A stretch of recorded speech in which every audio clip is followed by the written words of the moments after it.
Hola, buenas noches. Bienvenidos a todos y a todas. Mi nombre es María Luján Urbieta. Soy licenciada en Relaciones del Trabajo. Además, miembro de la Comisión de Relaciones del Trabajo y Sindicalismo, que es quien organiza esta actividad abierta. Les cuento también que soy congresal de ATSA. Y les quiero agradecer, en nombre de mis compañeros también de la comisión, a las autoridades de la facultad, a la carrera de Relaciones del Trabajo, a los docentes que nos acompañan y a los estudiantes de la carrera que eligieron participar. También a las expositoras, gracias. Les cuento de qué trata la Comisión de Relaciones del Trabajo y Sindicalismo. Nuestro objetivo es articular la academia o los contenidos que damos en la carrera con el ámbito sindical. ¿Cómo lo hacemos? A través de actividades cerradas de formación. Hace 2 años más o menos que estamos en la comisión, que arrancó el proyecto de la comisión. Está dentro de la órbita de la carrera de Relaciones del Trabajo.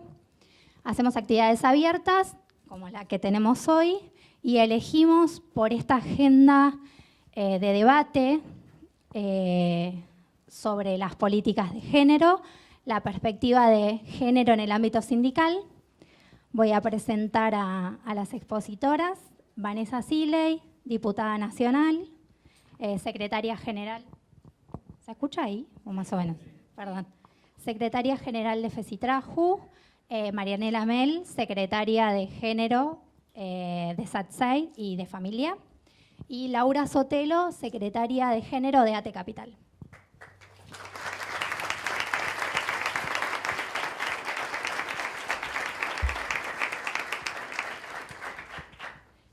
Bueno, Laura, cuando quieras, si querés, te damos la palabra a vos. Ahí va, sí. Bueno, buenas tardes, buenas noches. La verdad que siempre es un placer estar discutiendo las cuestiones de género en un momento donde realmente es ineludible hacerlo. Sería un error político no poder pensar qué es la perspectiva de género, por qué nos está en este momento convocando de la manera que nos convoca, y en ese sentido también siempre una fuerte tarea pedagógica, que a veces es una carga que cargamos nosotras, en el sentido de poder plasmar y visibilizar, sobre todo visibilizar, el por qué es fundamental que el sindicalismo tome estas cuestiones, ¿no? Como que hay ahí de estructural y que hay en torno al trabajo, de géneros y trabajo, ¿no?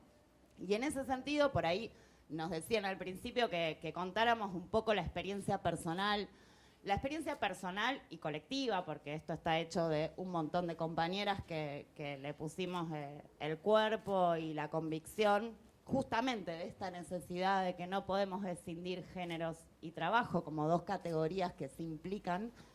Viene hace muchísimos años.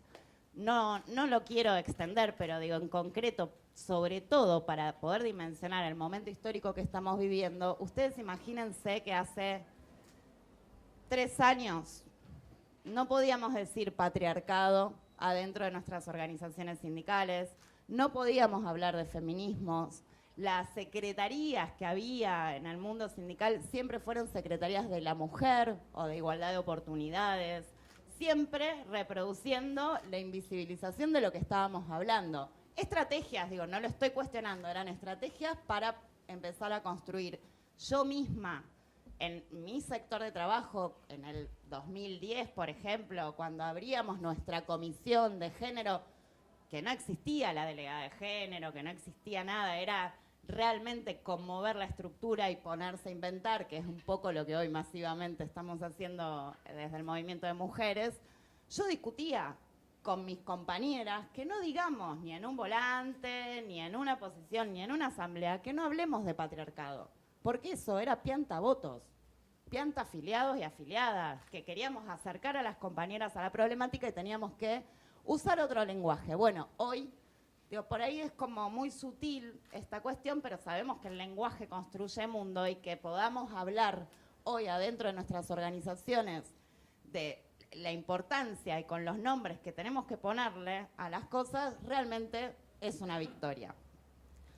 Así fuimos formando comisiones en los diferentes sectores de trabajo hasta que llegamos a poder institucionalizar en el 2015 en ATE Capital con una heroica votación, ganamos nuestra seccional y tuvimos la convicción política, incluso antes del Ni Una Menos ya estaba en nuestro programa que teníamos que generar el espacio de géneros.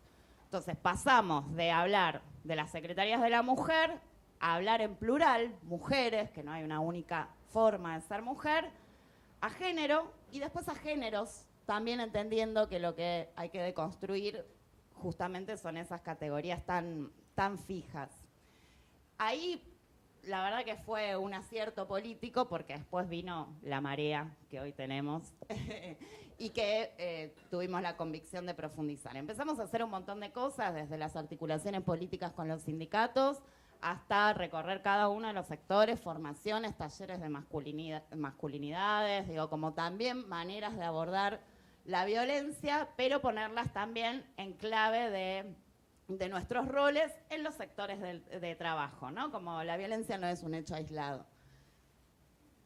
Además de las formaciones, armamos una consultoría de violencias de género, pero que también la entendemos como un lugar de participación política. Ahí las compañeras llegan de la mano de sus delegados, delegadas, y por ahí no es una denuncia lo que tramitamos, porque no tenemos una mirada punitivista, hay miles de complejidades a la hora de encarar los abordajes, incluso complejidades a la hora de pensar los protocolos. Muchas veces lo que encontramos es que la manera de reparar es que nosotras estemos y nos hagamos cargo de nuestras organizaciones. Que el colectivo de mujeres diga, mirá, por acá no vas a pasar, digo, porque no todo tramita en denuncia. Obviamente que hay cosas que sí, no estoy diciendo que no tenemos que denunciar, jamás diría eso, pero lo más interesante es que podamos vernos en colectivo y asumir esa tarea que nunca pudimos asumir, que es, no que no la pudimos asumir, digo, por cómo está organizada la sociedad, nosotras en determinados roles no estamos, y la verdad que fue impresionante. Hoy nos desborda, hoy tenemos miles de cosas. Un día les cuento más largo qué es lo que hacemos en el cotidiano de ATE Capital. Pero me interesaba remarcar esto porque no nace todo de un repollo, sino que hay una larga historia, pero que también está bueno que podamos dimensionar qué es lo que fue pasando en estos últimos 2 o 3 años de historia del movimiento de mujeres. Cuando fue el 2015, el Ni Una Menos, la sociedad, o por lo menos es la lectura que hacemos desde ATE Capital, marcó un límite a lo que ya no podemos tolerar, que es en su extremo la violencia machista, que es el femicidio.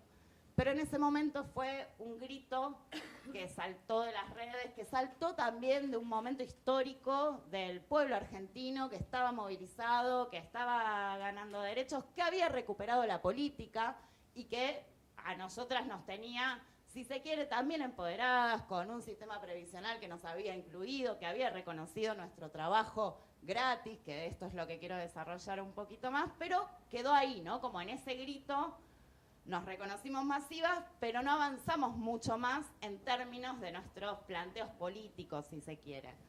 Inmediatamente vino nuevamente la noche neoliberal, y el gran salto que pudimos hacer fue con ese paro internacional de mujeres, donde también las trabajadoras pudimos estar al frente, y lo que se puso en agenda, que yo creo que ahí ganamos, utilizando una herramienta del sindicalismo, lo que se puso en agenda precisamente es el trabajo.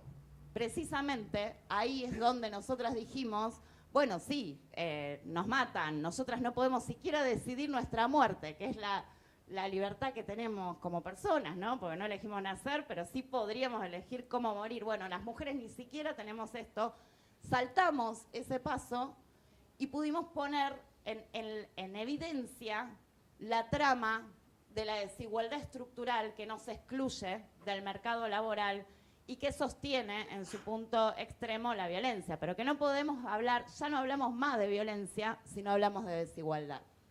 Eso fue una ganancia que nos tuvo el otro día en un ejercicio de democracia directa que también nos saludo, compañeras, porque fue realmente histórico. Estamos seguras que la historia va a hablar de ese día con una deuda de la democracia para con nosotras, como puede ser decidir o no la maternidad.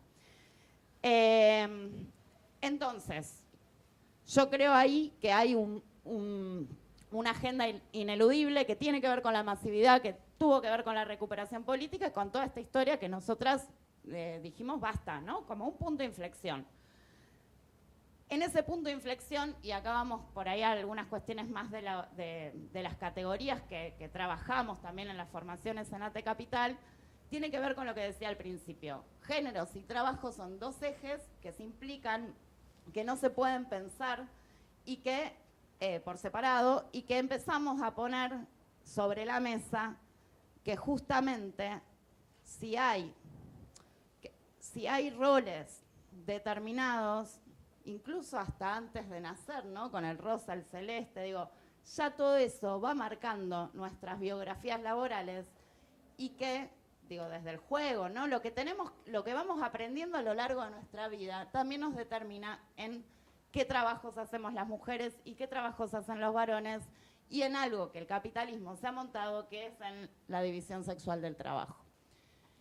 Ahí, lo que también empezamos a decir en este gran movimiento y en este gran movimiento en clave política es que, claro, sin nosotras el mundo no se reproduce, que así como géneros y trabajo son dos ejes que se asocian, se implican y son indisolubles, producción y reproducción tampoco se pueden separar, y que hay un trabajo que organiza la sociedad y que tiene un valor, y que hay un trabajo que es tan esencial para la vida como el trabajo asalariado, que no está reconocido.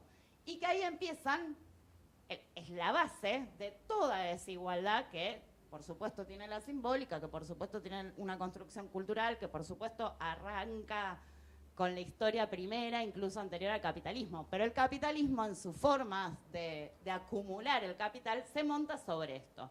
Y nosotros dijimos, basta, no queremos ser más la fuerza de trabajo que hace posible la explotación del mundo. Y acá entra no en contradicción, sino que ahora lo podemos pensar como una potencia en el quehacer sindical, porque cuando vamos a discutir el salario, no vamos a discutir nada más que esa dimensión del salario. Ahí tenemos que empezar a rediscutir la negociación colectiva, porque si realmente asumimos estos conceptos, vamos a estar discutiendo un montón de otras cosas a la hora de discutir el salario. Esta división sexual del trabajo, que es la base también de la acumulación originaria, si se quiere, discutiendo un poquito con algunos conceptos, nos tiene a nosotras en trabajos que no accedemos, en tipos de trabajo feminizados, que por ahí creo que tiene números ahí que nos va a ilustrar, tipos de trabajo feminizados que justamente son los que menos se pagan, que además son la extensión de lo que nosotras hacemos en las casas, porque estamos en el lugar del cuidado. La vida familiar y el trabajo como un combo explosivo que nos excluye a nosotras del mercado laboral, que esta no conciliación entre trabajo y familia hace de todo con nosotras, hace de todo con nuestro tiempo, hace de todo con nuestros cuerpos. Se nos tiene en estos roles tajantes de la división sexual del trabajo como meros vientres. Por eso es tan difícil la discusión que estamos dando de aborto, porque va al meollo de la cuestión, porque nosotras pareciera como una verdad absoluta que solo debemos dedicarnos a esto, que no es más que mano de obra gratis. Entonces, hace de todo con nuestros cuerpos, hace de todo con nuestras vidas. Es ahí donde se nos recorta el ocio, la participación en lo público, ¿no? La modernidad y el capitalismo también con esta forma tajante de dividir lo público y lo privado. Ahí donde el Estado tampoco llega. Se nos recorta el ocio y se nos recorta la participación política. la vida social, digo, son todos esas dimensiones de lo que nosotras no podemos y de lo que no podemos decidir, porque es tan estructurado el mundo en sus leyes, en su estructura laboral, el mercado laboral, nuestras sexualidades, digo, todo es una cadena de cuestiones que hace que nosotras estemos despojadas de poder decidir y de poder participar, que para mí es la palabra clave, que hoy estamos en el punto de inflexión que dijimos, no queremos más esto, bueno, el paso siguiente es que nosotras participamos, así es que estamos ya en las paridades políticas, nos faltan las paridades sindicales, que también las vamos a luchar. Sabemos que el cupo en la política se dio en un momento que eso hizo a una revolución normativa. A partir de que el cupo en la política nos tuvo a nosotras adentro, se modificaron un montón que no me voy a extender ahora y que por ahí las compañeras saben más, pero realmente revolucionamos la vida en términos de lo normativo cuando nosotras pudimos estar decidiendo en los espacios políticos y representando a la población. Bueno, el cupo sindical tardó 10 años. Esperamos ahora que no tardemos tanto porque no lo vamos a dejar tardar. Bueno, entonces, digo, estas cuestiones que a nosotras nos tienen afuera son lo que posibilita que exista un femicidio también. Y que una puede decir, eso es el extremo. Eso no pasa tan cotidianamente, mentira, porque pasa cotidianamente, pero digo, como lo ponemos afuera, ¿no? Como le pasa a ella, le pasa a la otra. Bueno, pero también todos los días pasa que, por ejemplo, el 55% de las mujeres en Latinoamérica no tenemos ingresos propios. Entonces, pues explíquenme cómo salimos de un círculo de violencia. Digo, es el 55% de las mujeres no tenemos ingresos propios. Eso se llama dependencia y eso es lo que nos quita el patriarcado. La posibilidad de nuestra libertad, la posibilidad de decidir, la posibilidad de existir. Después, pasa todos los días nuestra brecha salarial, entre el 27 y el 30%. Los 2 puntos de desocupación más que apenas asumió el macrismo con su plan sistemático de exterminio del trabajo, nosotras enseguida disparamos 2 puntos más arriba. Por algo pasa todo esto y es la estructura que no se modifica. Es lo que se mantiene igual aún cuando el trabajo, el empleo crece. La precarización, la famosa feminización de la pobreza, digo, todo el trabajo informal somos más nosotras. Y un dato que es fundamental, que por eso insisto con esto de la división sexual del trabajo, tiene que ver con la presencia de hijos o hijas en las casas. Y esto habla de un sistema de cuidados ausente, de un sistema de cuidado también reservado al cuerpo femenino y nada más, donde no interviene el Estado, donde no interviene la comunidad y donde deberíamos repensar cómo construimos esa distribución del cuidado. Y esto lo digo siempre, porque la división sexual del trabajo no sé si está bien o mal, porque podemos elegir estar en una u otra tarea, o lo óptimo sería que pudiéramos elegir. El tema es que como sociedad nos debemos el debate porque esa división sexual que tiene al cuidado y a esta presencia de hijos, hijas y otras tareas, porque somos las cuidadoras del mundo, ¿no? Pero bueno, la presencia de hijos e hijas aumenta. Todo esto hace a la pobreza de los pueblos. Entonces, cualquier sistema económico que se pretenda sustentable tiene que tener una perspectiva de género y tiene que atender también a esta deuda. Les quiero leer el dato con un cuadernillo que sacaron las compañeras de La Corriente, que recién comentaba, perdón que me estoy extendiendo un poco, pero recién comentaba que lo que me alarmó de este cuadernillo es que yo venía trabajando con cifras del 2013. Bueno, en lo que es la división en ramas, digo, el trabajo feminizado, masculinizado, en cómo estamos en la participación en el mercado laboral, en cómo se distribuyen los cuidados, los números no cambian. Y el número, voy a empezar por el menor y voy rápidamente al último número para que ustedes vean. En familia tipo, varón-mujer, reproduciendo la dicotomía sin hijos o hijas, el varón participa del mercado laboral un 74,3%. Y las mujeres, obviamente, arrancamos abajo, 55,9%. Cuando aparece un hijo o una hija, el varón del 74,3 se pasa al 82,2, o sea, aumenta. Y las mujeres reducimos del 55,9 al 50,8, 5 puntos, ya es un montón.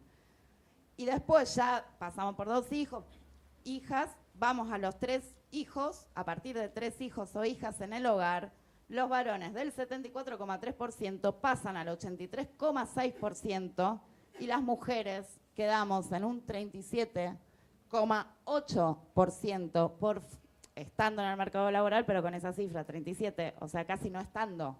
Digo, es muchísimo, es muchísimo. Es un dato que debería alarmarnos y que una festeja absolutamente todas las revoluciones, porque si hay una revolución permanente, es la nuestra. Realmente el siglo XX fue un estallido de nosotras. Ahora, esto no cambia. Esta es la base de la desigualdad estructural. Entonces, veamos cuánto tiene el sindicalismo para aportar en estas cuestiones. Entonces, la perspectiva que podamos tener desde el sindicalismo también, la perspectiva en estas cuestiones, también habla de los modelos sindicales que nos podamos plantear. Porque si introducimos esto, sí o sí vamos a estar cuestionando desde nuestro modelo sindical, desde nuestra práctica sindical, en lo que representamos, en lo que negociamos, en nuestras acciones gremiales, también vamos a estar cuestionando un sistema económico y político. Y si nos planteamos un modelo sindical que pueda incidir en los destinos de la población, sí o sí vamos a tener que tomar estas perspectivas. Después, como algunas reflexiones más hacia la idea de trabajo y género. Algo que nosotras venimos discutiendo mucho, que tiene que ver con, bueno, desde el feminismo, desde los feminismos, ¿no? Hay debates que tenemos pendientes porque no podemos cerrar en que hay un solo feminismo, pero bueno, como ideología integral, nosotras podemos vertebrar, en este momento lo demostramos en la calle, lo demostramos en la alianza con el sindicalismo, podemos vertebrar la resistencia, pero la resistencia, ¿qué es lo que está pasando en ese mundo neoliberal? Un poco nuestra caracterización es que al modificarse los modos de acumulación del capital, donde ya lo productivo no es lo productivo, donde el trabajo es un bien escaso, ahí hay un modo que es hasta virtual, ¿no? Porque es el sistema financiero, la manera que rige el mundo hoy.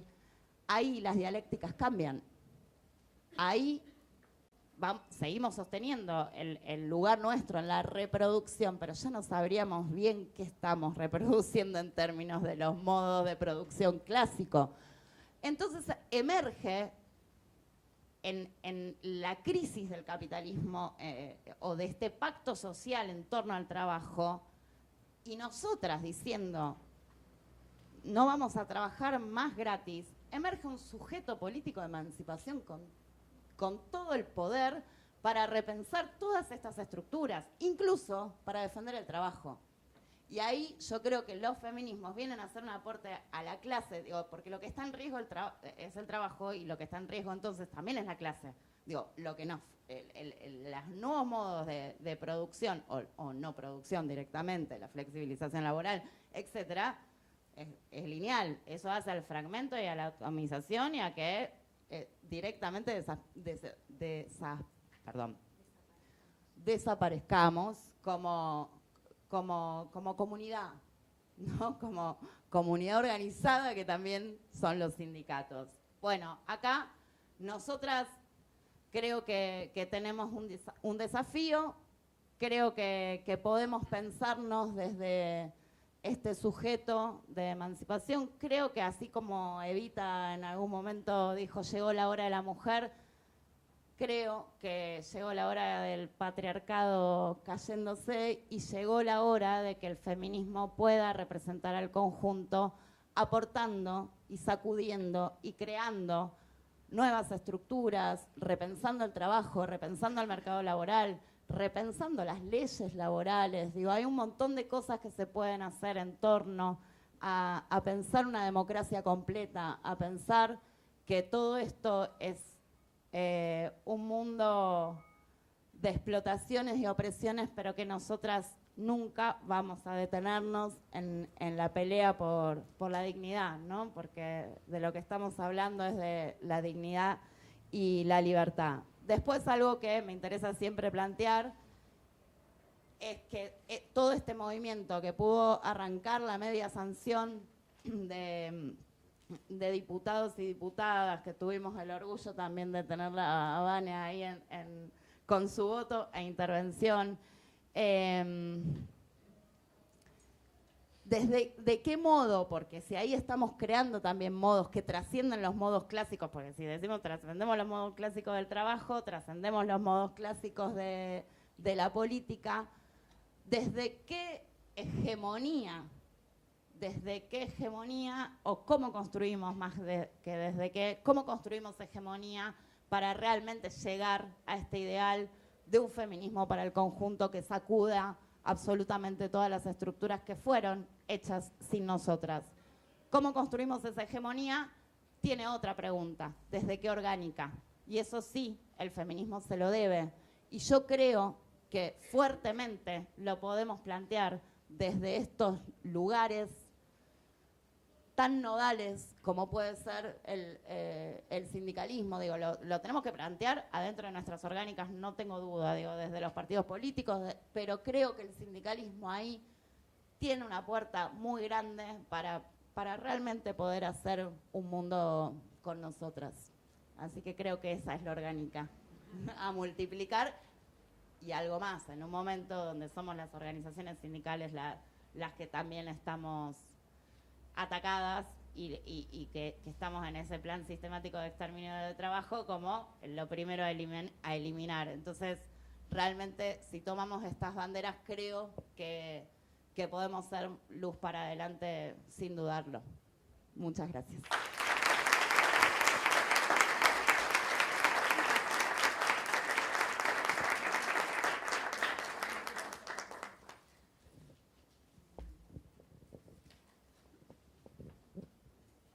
Bueno. Es verdad. Yo quería compartir, antes de empezar a hablar, algunos números. Y no es que no los conozcamos, o sea, tal vez lo que les voy a contar son obviedades. Pero cuando uno los ve así todos juntos, como me pasó a mí cuando quise ponerme a tomar nota, dije, wow, qué fuerte. Estamos acostumbradas a ser las más subocupadas, a tener los empleos menos remunerados, y lo repetimos todo el tiempo hasta que vemos estos números y decimos, bueno, ok, ¿y qué voy a hacer con esto? ¿Lo voy a seguir repitiendo o voy a hacer algo? Por ejemplo, desde 1790, en la Revolución Francesa, que fue como el primer escrito, el primer documento histórico en el que las mujeres empezaron a reclamar tener una equidad en relación a los hombres. Por ejemplo, en ese momento sus desafíos eran poder estudiar, poder trabajar, poder votar, y algunas de estas cosas las fueron venciendo con más o menos tiempo de lucha. Nosotras ahora podemos trabajar, podemos votar, podemos estudiar, y algunas están eligiendo no hacerlo. Y digo están eligiendo conociendo las limitaciones que tienen, que no es voluntario el estar, o sea, no es voluntario elegir en muchos casos no hacerlo. Y ahí es donde quiero pararme, porque necesitamos empujarnos un poco más, animarnos un poco más, formarnos un poco más.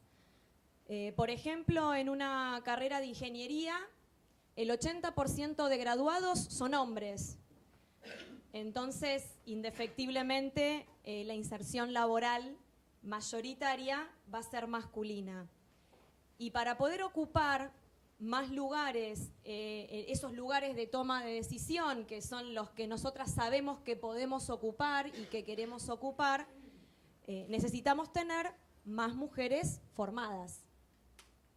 Es fundamental para poder subir, tener una base grande y sólida y equitativa abajo. Por ejemplo,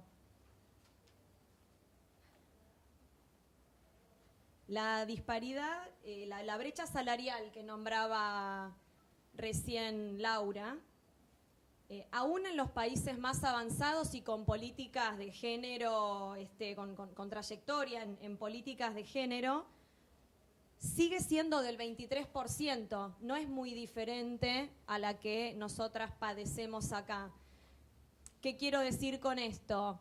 Que a veces formarse, que es tal vez lo que nos falta a nosotras en nuestro país, tampoco te asegura nada, porque por supuesto que no dejo de reconocer que hay muchas mujeres muy formadas que no están teniendo la posibilidad, y ese es otro de los problemas que vamos a ver dentro de un ratito.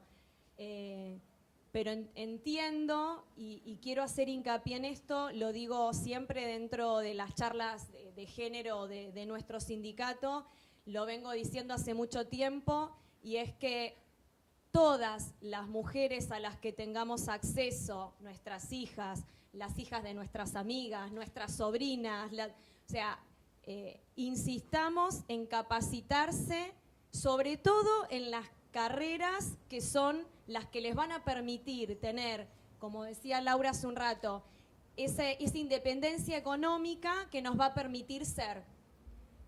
Por ejemplo, a escala mundial, casi el 40% de las mujeres trabaja de manera informal. Representamos al 40% del empleo total, pero si vamos al empleo de tiempo parcial, estamos ubicadas casi en el 60%. Dentro del contexto regional, por ejemplo, de América Latina, la brecha salarial está sumamente lejos de cerrarse y somos de las más altas que hay en el mundo. Y en este último medio siglo se redujo tan considerablemente que fue como un fenómeno económico. Y lo digo como con un dejo de tristeza. Por ejemplo, dentro de lo que es el empleo en blanco, digamos, formal, en el Estado, el empleo público, las mujeres representamos el 53% y los varones el 46%. Y en el ámbito privado, las mujeres nos reducimos a un 32% y los varones a un 67%. Y en gran medida esto tiene que ver con que históricamente las mujeres nos dedicamos a carreras administrativas o a trabajos administrativos que nos ubican siempre en el renglón de menor salario.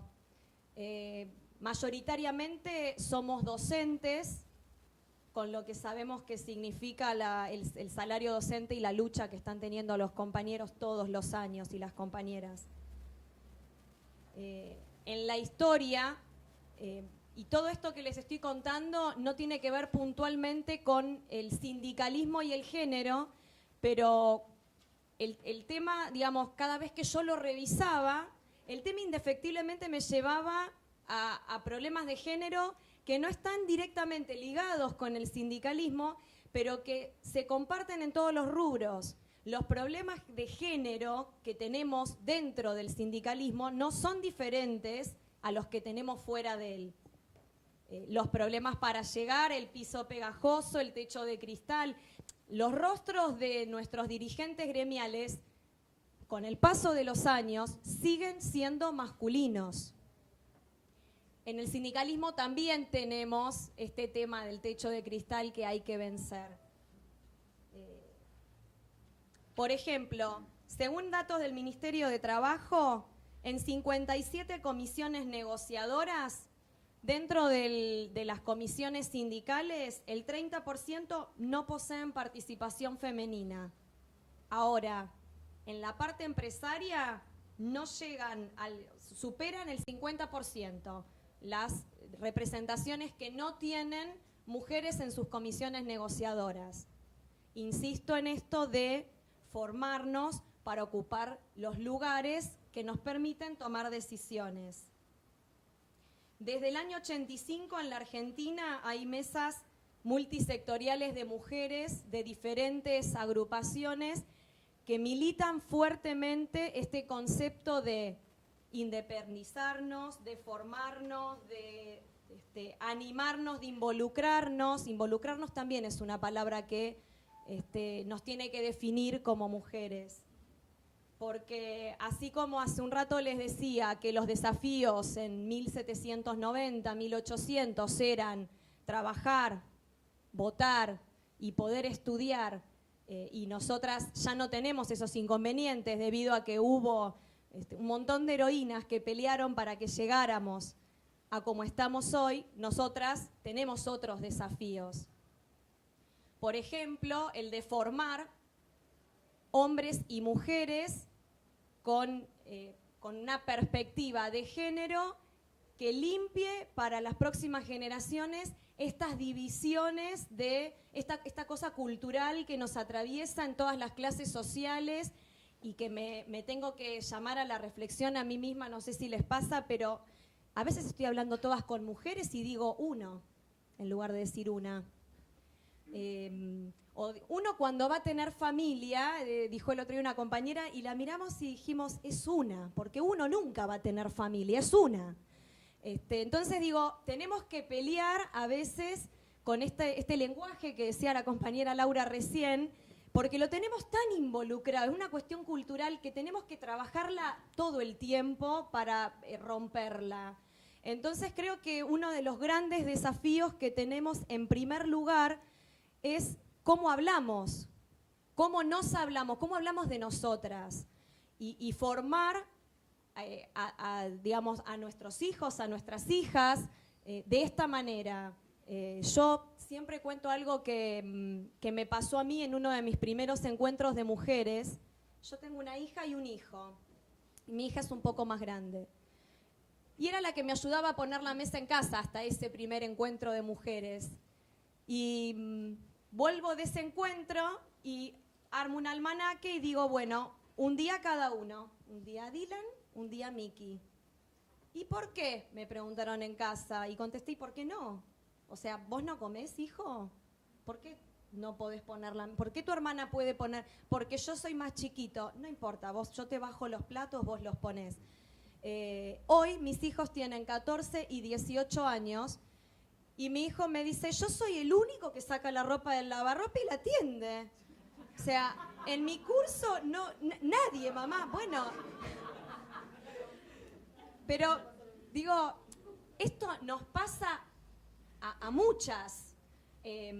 Digo, estamos trabajando para ocupar un lugar, para generar conciencia, y es fundamental que lo hagamos en primer lugar dentro de nuestras casas.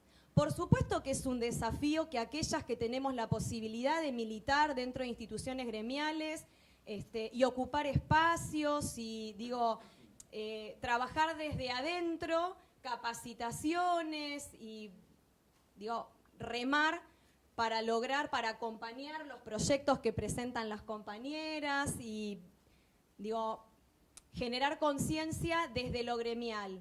Pero me parece sumamente importante que tomemos conciencia nosotras y que lo trabajemos en todos los espacios de la vida.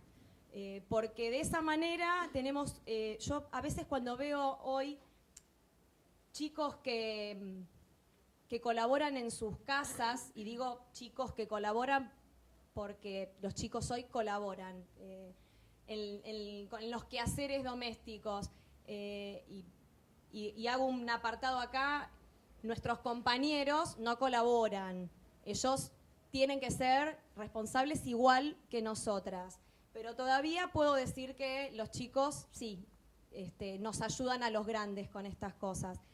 Y generar en ellos esta sensación de equidad y que lo vean como algo normal, es lo que nos va a asegurar que el día de mañana nuestra lucha sea más fácil y termine en aquello que tanto estamos buscando. Una de las primeras trabas que tenemos las mujeres cuando queremos ser dirigentes está dentro de nuestra casa, con nuestros maridos o con nuestros hijos o con nuestros padres. Por eso insisto tanto en esto de lo cultural que nos atraviesa y que a veces nos puede frenar. Estaba mirando de que hicimos una capacitación hace poco sobre el futuro del mundo del trabajo y la licenciada le decía a las mujeres, yo entiendo que tal vez soñaste con ser enfermera. Está bueno que sepas que no es eso lo que te va a generar independencia económica el día de mañana. Y me generó como me chocó un poco, porque es como decirle a alguien que la carrera que soñó toda su vida ser cuando fuera grande no le va a servir.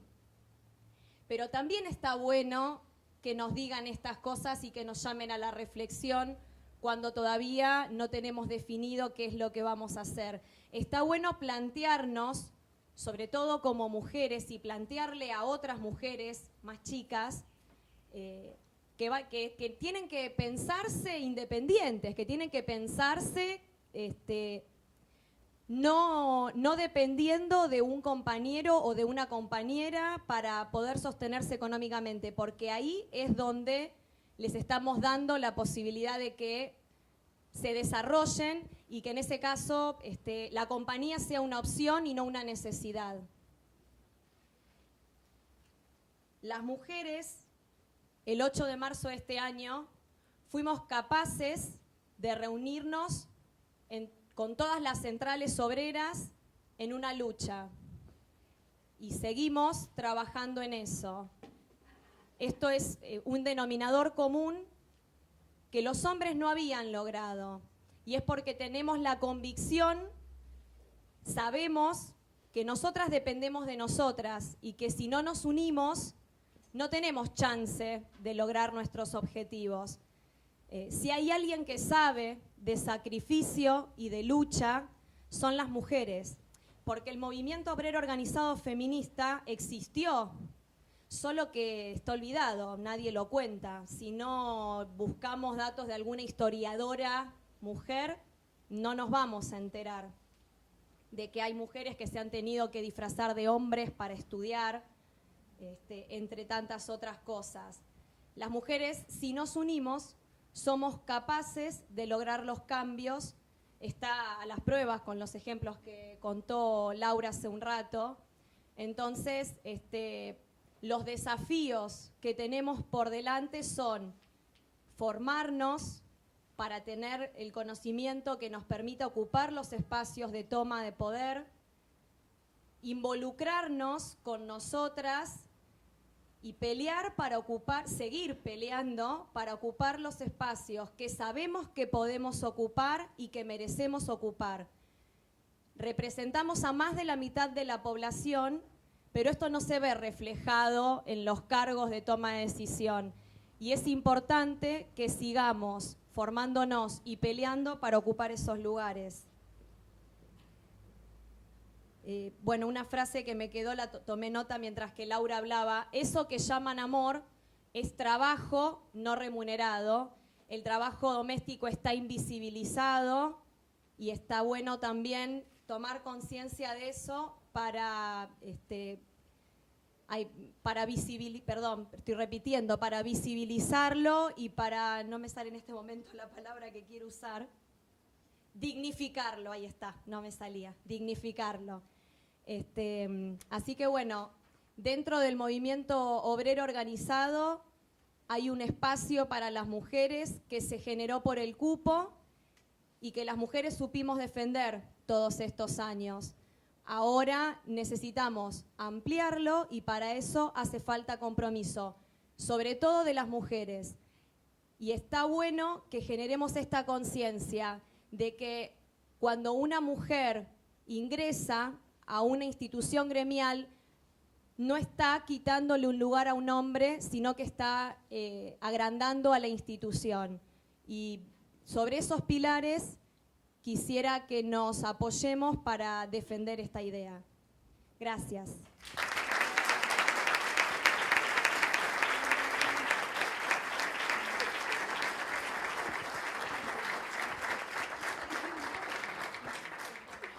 Bueno, pasamos a las preguntas.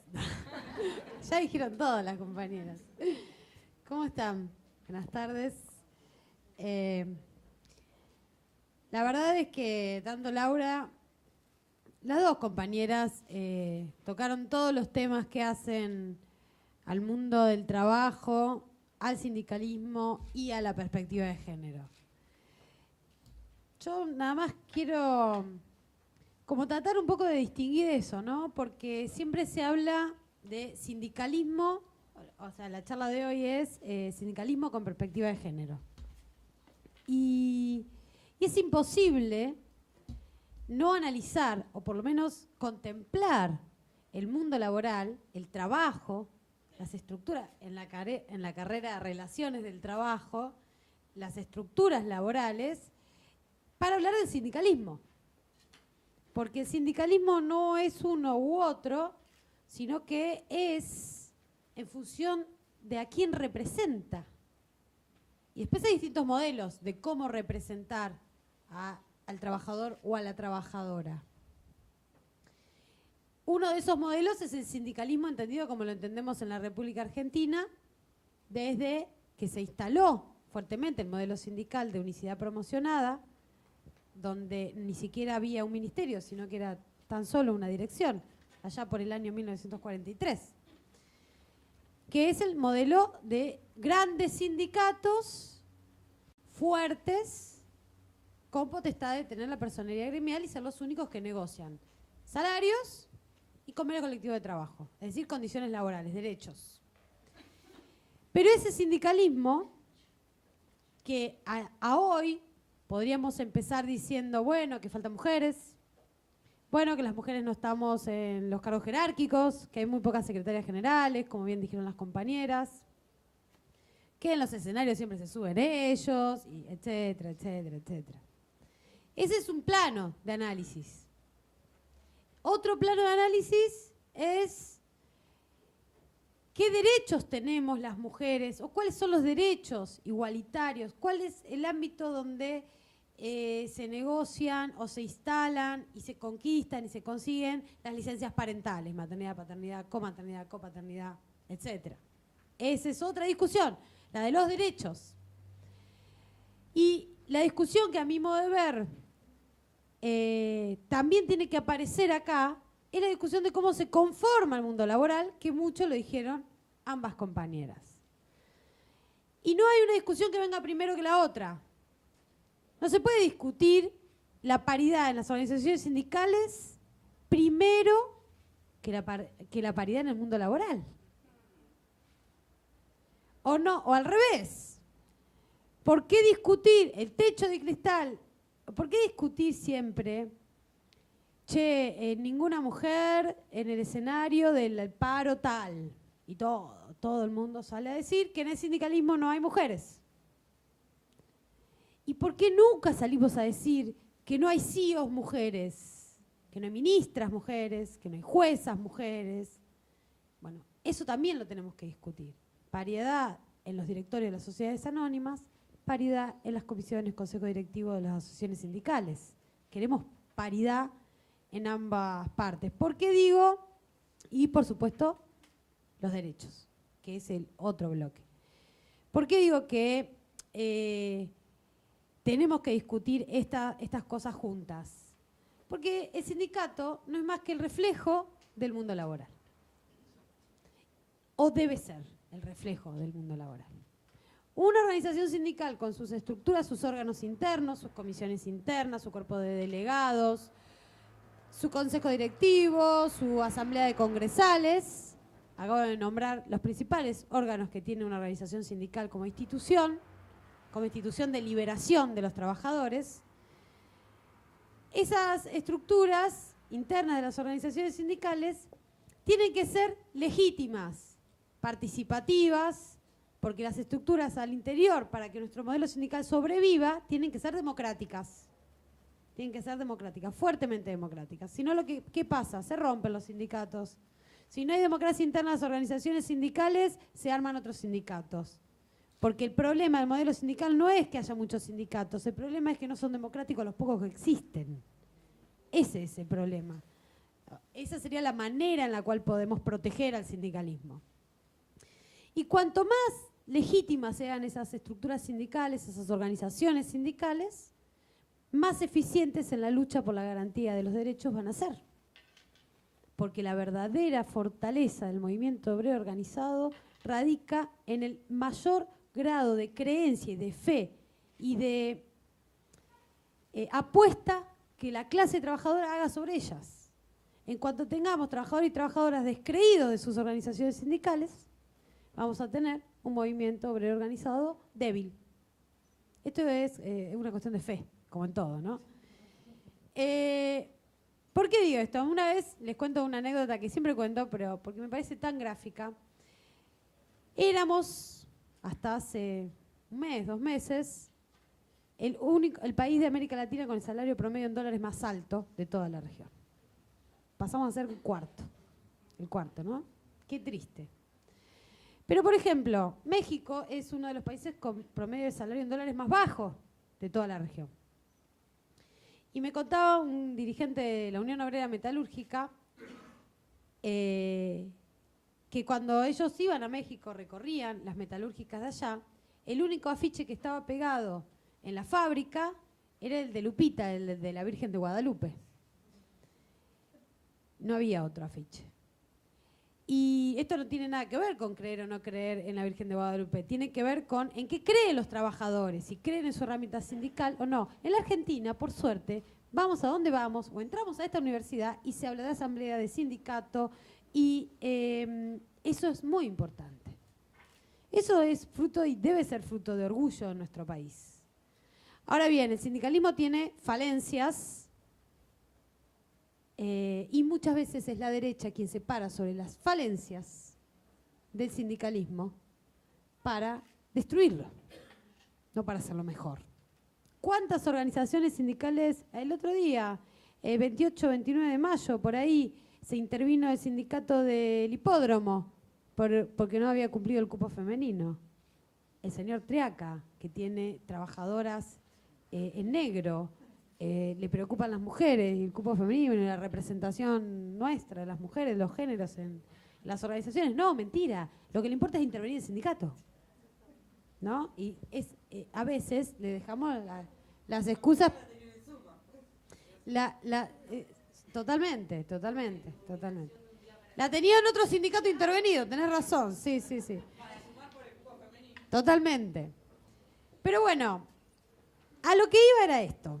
Pensemos qué mundo del trabajo tenemos y exijamos tener un sindicalismo acorde también a ese mundo del trabajo. Y es una responsabilidad de todos y de todas y de todes hacerlo. Por ejemplo, yo voy a repasar rápido, porque tengo que ir a la tercera jornada ahora después a hacer la comida.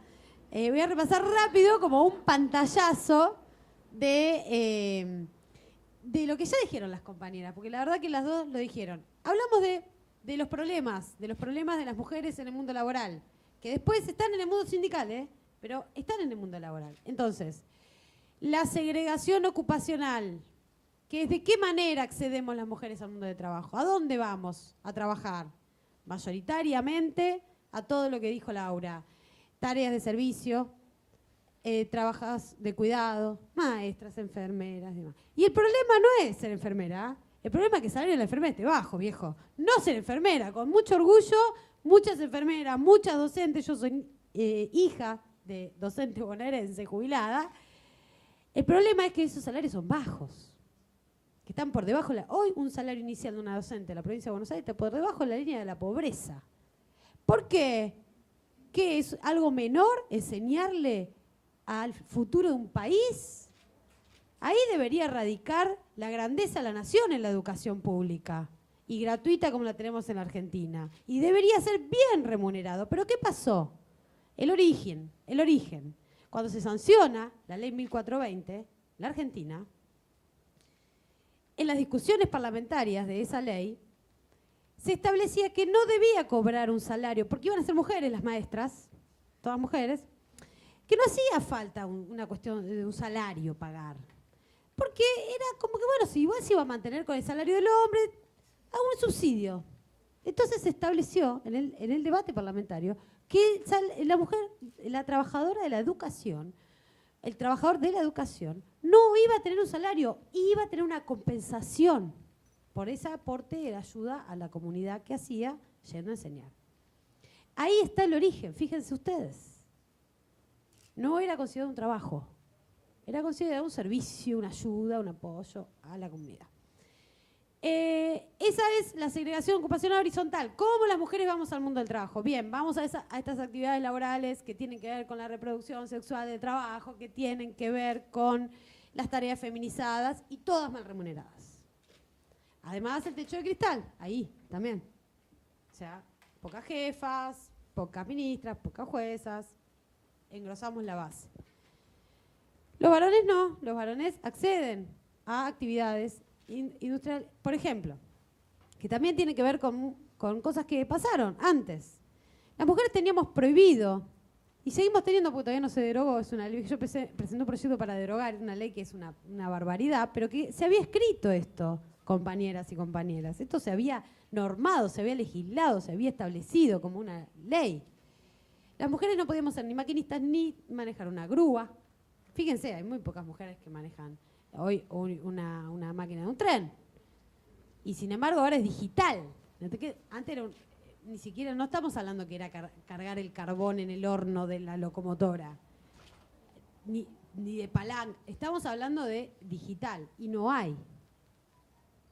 No hay. Bueno, eso es cómo accede. Después, claro, ¿qué le van a pedir a la Unión Ferroviaria?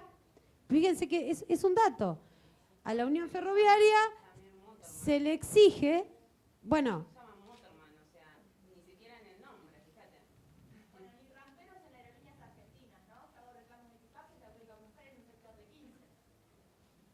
Bien. ¿Más? Hay un montón. Por eso, por ejemplo, una política que puede ser impulsada, siempre el sindicato puede, pero siempre si el Estado no está de nuestro lado, las cosas se complican. Pero una política que podría impulsar una organización sindical como la Unión Ferroviaria es que incorpore mujeres a ser motor woman, sería maquinistas, conductoras. Esa sería una forma.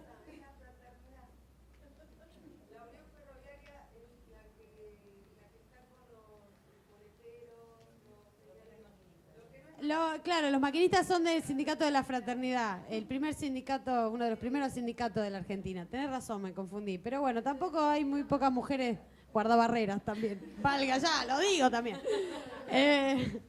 Esa es la segregación ocupacional vertical, el techo de cristal. Los trabajos, ya dijeron todas las compañeras. Y el trabajo informal. Esa es la otra de los enormes problemas de Argentina y del mundo.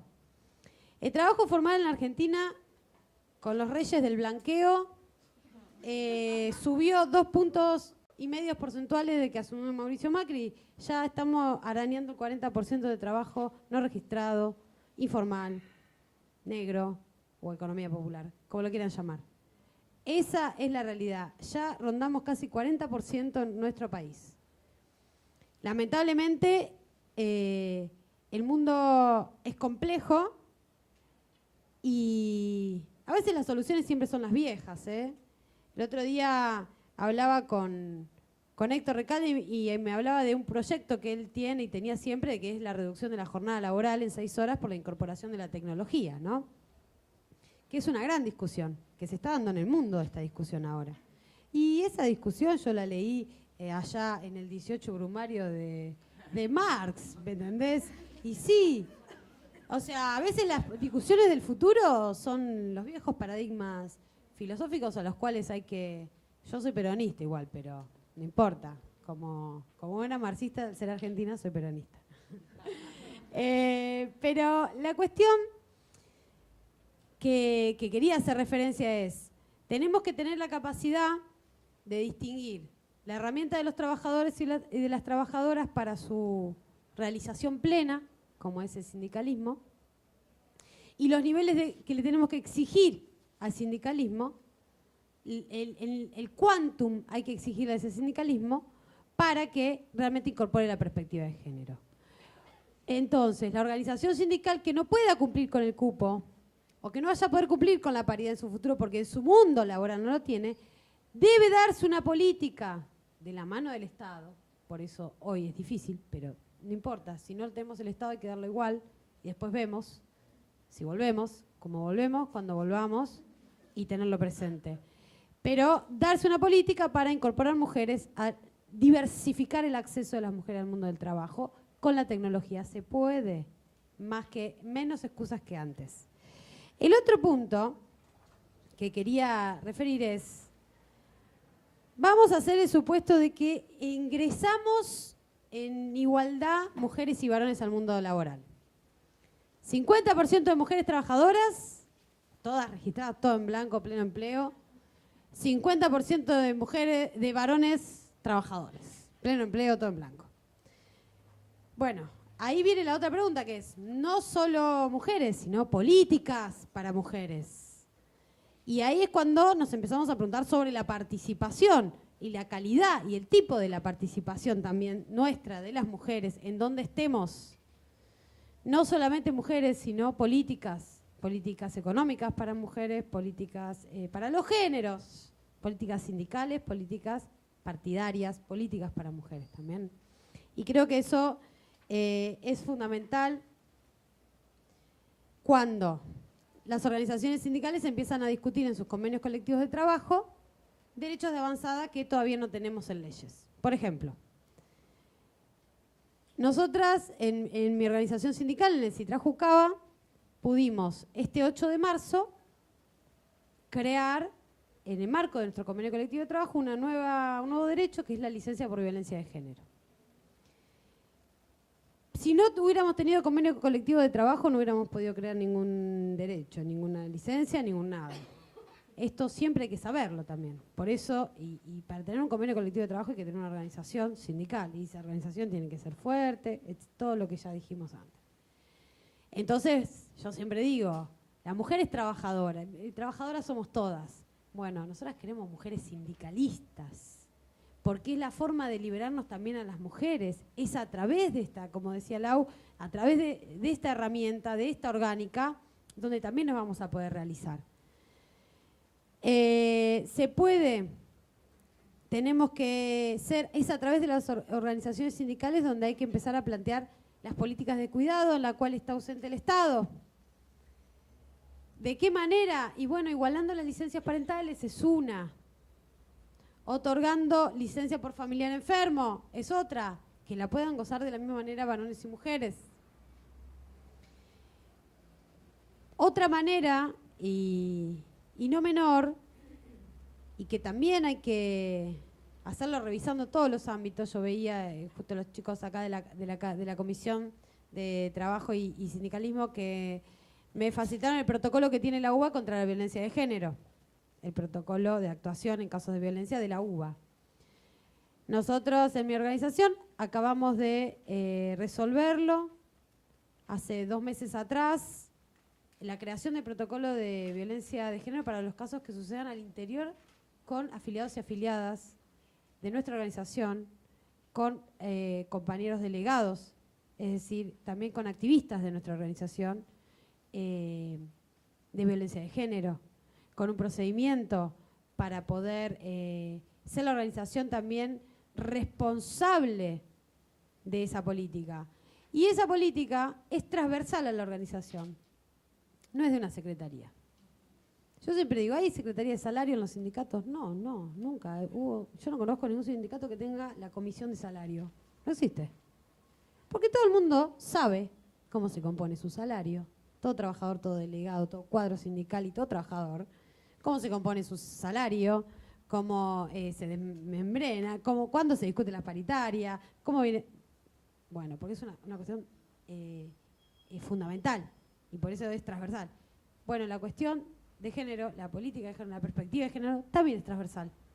Entonces, siempre digo, el motor puede ser una secretaría, puede ser una comisión, pero no puede nunca ser el límite, no puede ser nunca el corralito, sino que la tarea de esas compañías va a ser precisamente que todos y todas al interior de una organización y de donde estemos, comprendamos una nueva visión de la vida. Que muchas veces yo agradezco ser contemporánea al momento que estamos viendo las mujeres ahora. Agradezco ser contemporánea porque a mí me abrió los ojos, o me puse, como dicen las feministas ahora, los anteojitos verdes o violetas.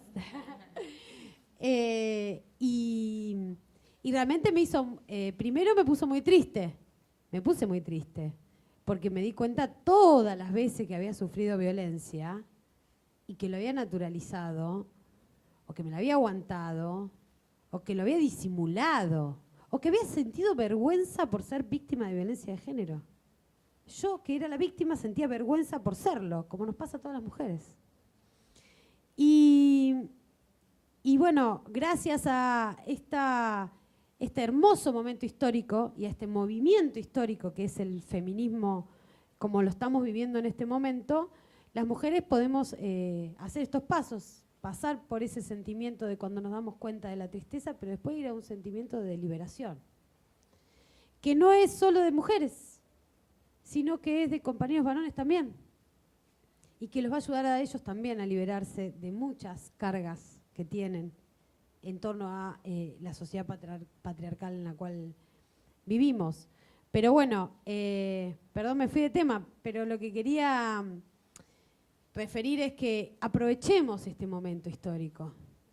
Aprovechemos para institucionalizar esos cambios que pretendemos. Nosotras pretendemos con las compañeras sindicalistas que estamos acá, que somos compañeras, somos hermanas, marchamos, movilizamos, trabajamos, estudiamos cosas, hacemos un montón de cosas juntas.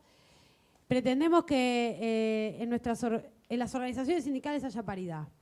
Bueno, empecemos modificando nuestros propios estatutos, compañeras y compañeros. Modifiquemos nuestros estatutos y pongamos la paridad. Después vamos por una reforma legal. O también vamos por una reforma legal. Pero empecemos por casa. Muchas veces pretendemos, y eso sería institucionalizar un logro.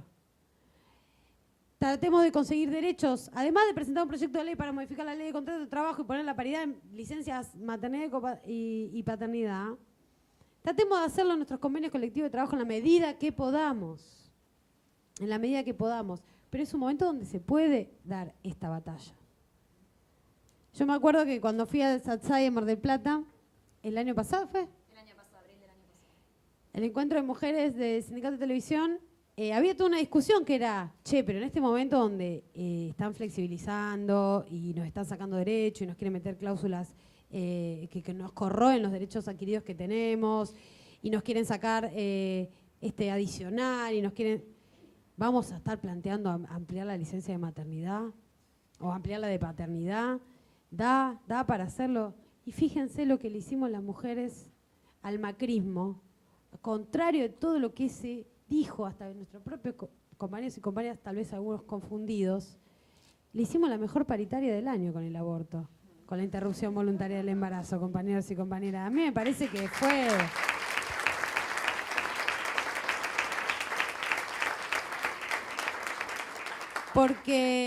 Y esa es la estrategia del movimiento de mujeres, de ofensiva. Es una estrategia de ofensiva. Tal vez el campo nacional y popular tiene mucho que aprender del movimiento feminista en la Argentina hoy y tal vez dar un giro y pasar a la ofensiva en algún momento y no estar a la defensiva, que llegamos tarde a todas las batallas. Creo que, y para finalizar, me desordené todo lo que iba a decir, pero quería decirles que lo que vivimos el otro día en la calle, que es también fue histórico y creo que va a ser histórico. Me alegro que el 13 de junio vaya a pasar a la historia como el Día de la Marea Verde, el Día de la Marea Verde, porque creo que fue más que un proyecto de ley donde se regula la decisión de las mujeres o las personas gestantes a realizar la interrupción voluntaria del embarazo.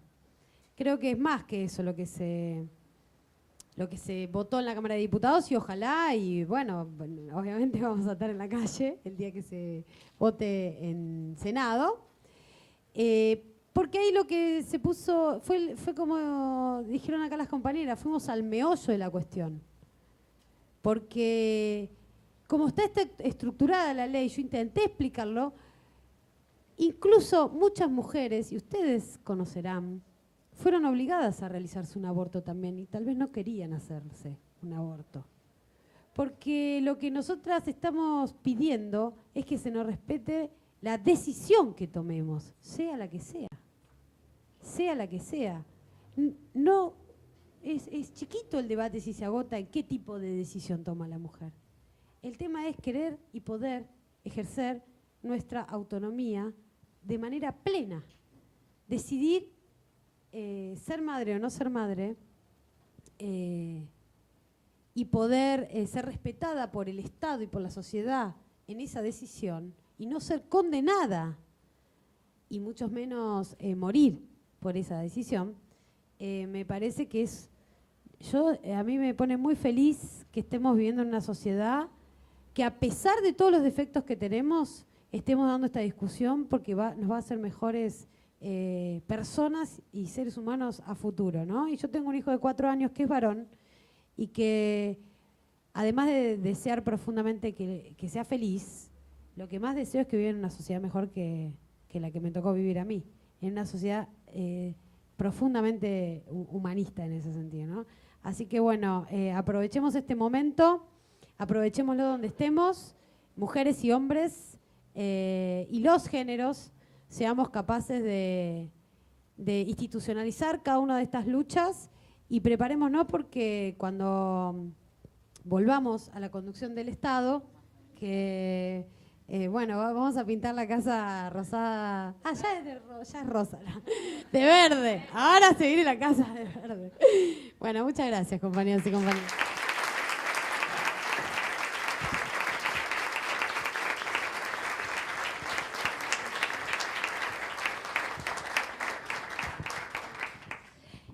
Gracias a las tres. A mí me emociona un poco el tema. Estoy bastante movilizada con todo el debate que se dio del aborto. Hago un paréntesis porque hoy un poco nerviosa, creo que no lo mencioné. Los que estén interesados en participar de la comisión o saber un poco más, se pueden quedar al final de la charla. Ahora vamos a abrir un par de preguntas y les tomamos los datos, los mails, los teléfonos para que estén en contacto con nosotros. ¿Preguntas para hacer?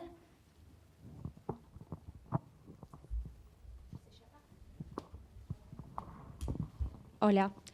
Sí, yo quería saber si a través de los sindicatos que ustedes forman parte y demás, tiene algún tipo de perspectiva de género en relación a géneros no binarios, como puede ser identidades trans y demás.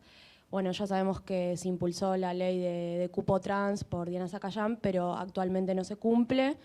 Digamos, si eso lo están discutiendo, si no lo están discutiendo, si se discute dentro de los sindicatos. Y por otro lado, en relación a lo que hablaban del trabajo no remunerado, bueno, supongo que hay mucho de Silvia Federici de lo que estaban hablando, y que ella en los 70 impulsó, hizo una campaña para el salario por el trabajo no remunerado. ¿Qué piensan que se podría hacer en cuanto a eso para que ese trabajo sea reconocido? Y ¿cuál sería el actor social que debería, digamos, pagar ese salario? Gracias.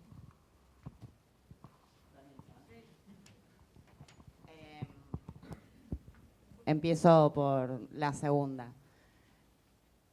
Primero, echar a Macri. Digo, o sea, porque en este contexto realmente, si bien es verdad que con organizaciones sindicales fuertes, yo también comparto que podemos ir peleando nuestros convenios colectivos, que no hay acá contradicción primaria y secundaria, que tenemos que ir por todo y eso lo podemos ir haciendo.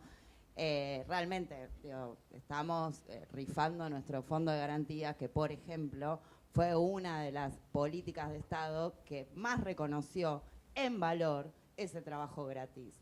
Digo, entonces, en un contexto donde realmente es imposible porque nos estamos quedando sin caja, digo, es difícil pensar algún mecanismo en torno. Yo creo que los derechos laborales, esto Vane lo dice también, muchas veces se lo he escuchado, tienen que entrar en las casas. Me parece que hay que pensar mecanismos de reconocer en plata, que eso también va a modificar el mundo laboral, el mercado laboral, como también bien decía Vanessa, en torno a lo que después son esas tareas feminizadas con menor salario, porque lo que está de base, de fondo, es que no es reconocido, es que el salario está asociado a lo masculino y las otras tareas a lo menor, como si la humanidad no tuviera que subsistir. Entonces yo creo que habría que buscar mecanismos de reconocer en valor esas tareas que después aparte van a sacudir el mercado laboral.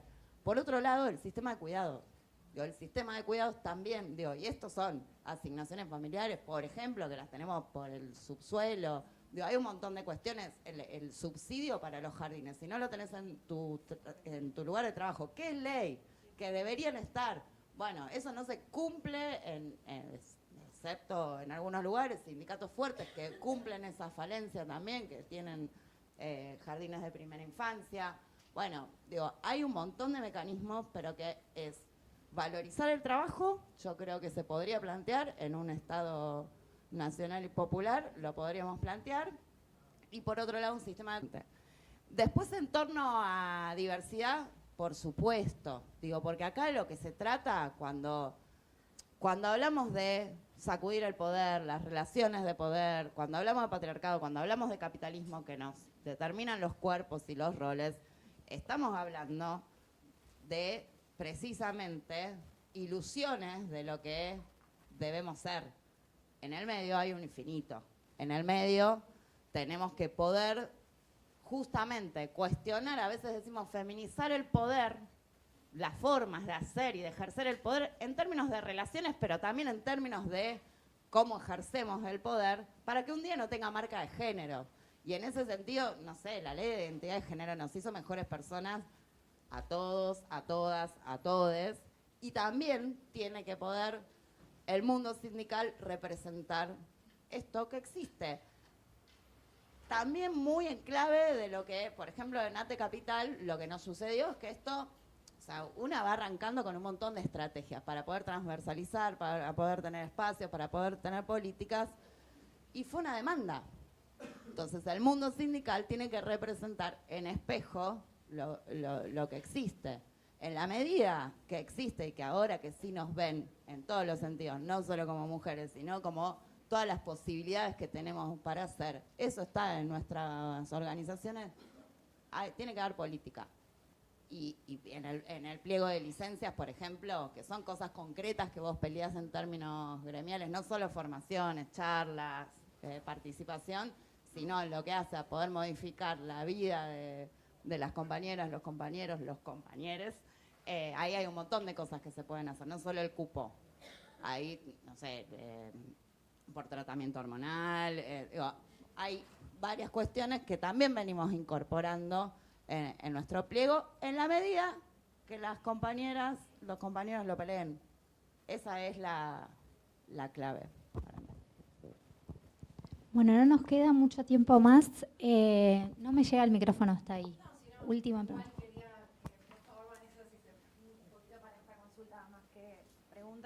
reflexión del tema de la reforma laboral, ya que es un tema que lo tenemos cerca y a mí personalmente me preocupa bastante lo que se pueda avanzar en detrimento de lo que ya se vino conquistando. Y con respecto a lo que decían de la formación, de que es necesario generar esta formación, se plantea que hay muchos profesionales que no tienen la asociación de que sí tienen que estar sindicalizados. Entonces, en esta división que termina pasando entre el mundo profesional con, bueno, un mundo de trabajadores que sos trabajador, porque sos profesional, pero quizás estás informalizado porque la forma de trabajo, la forma de pago es, bueno, tributando. Entonces, esas cosas me parece importante que también ahí tiene que avanzar la agenda feminista, en también poner en mente de, bueno, sos profesional, pero acordate que estás laburando. Y de cómo se ve de cara la reforma. Mira, yo vengo de una organización sindical donde tengo abogados y abogadas, trabajadores sociales, trabajadoras sociales, pues son mayoritariamente compañías mujeres, psicólogas y psicólogos, y bueno, la parte de peritos con contadores también. Es muy difícil hacer que los compañeros se reconozcan trabajadores, pero se logra, se logra. ¿En el sindicato de médicos? Oh, no, pará, ese es peor. Trabajo en la planificación institucional y todo eso, entonces ahí veo que hay un mundo complejo. Bueno. Esa es la construcción de la identidad de trabajador y se hace con, bueno, con paciencia por sobre todas las cosas, pero con mucha perseverancia.